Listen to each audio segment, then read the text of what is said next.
ఎండలు మండిపోతున్న ఈ సమయంలో అందరికీ ఎక్కువగా గుర్తొచ్చేది కొబ్బరి నీళ్లే.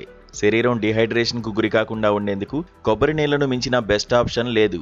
అయితే మార్కెట్లో బండ్లపై ఉన్న పెద్ద పెద్ద కొబ్బరికాయలను చూసి చాలామంది ఎక్కువ నీళ్లు వస్తాయని అనుకుంటారు. తీరా చూస్తే గ్లాసుడు నీళ్లు కూడా రాకపోవడంతో నిరాశపడుతుంటారు.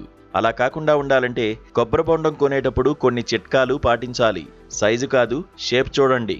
మీకు ఎక్కువ నీళ్లు కావాలనుకుంటే మరీ పెద్ద కాయలను కాకుండా మధ్యస్థ సైజులో ఉన్న వాటిని ఎంచుకోండి. ఇక్కడ అసలు సీక్రెట్ ఏంటంటే బాగా గుండ్రంగా ఉండే కొబ్బరికాయల్లో నీళ్లు ఎక్కువగా ఉంటాయి.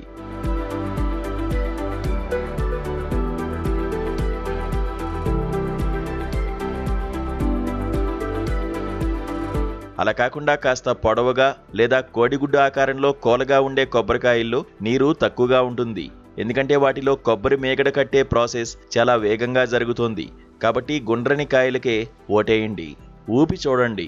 కొబ్బరికాయను చేతిలోకి తీసుకుని మీ చెవి దగ్గర పెట్టుకుని మెల్లగా ఊపి చూడండి.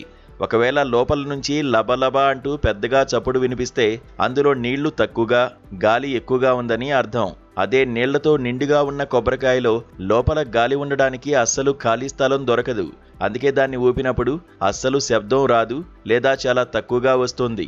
ఏ శబ్దమూ రాని కాయే మనకు కావలసిన అసలైన కాయ. కలర్ పక్కాగా గమనించండి.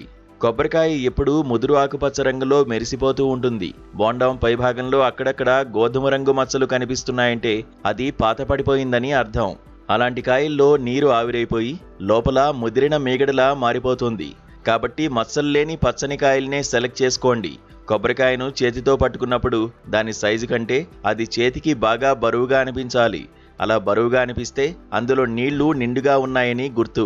ఇకపై ఎప్పుడు రోడ్డు పక్కన కొబ్బరి నీళ్లు తాగాలనిపించినా పెద్ద సైజు కాయల వెనుక పరిగెత్తకుండా ఈ చిన్న చిన్న ట్రిక్స్ ఉపయోగించి గుండ్రంగా బరువుగా ఉండే పచ్చని కాయను ఎంచుకోండి.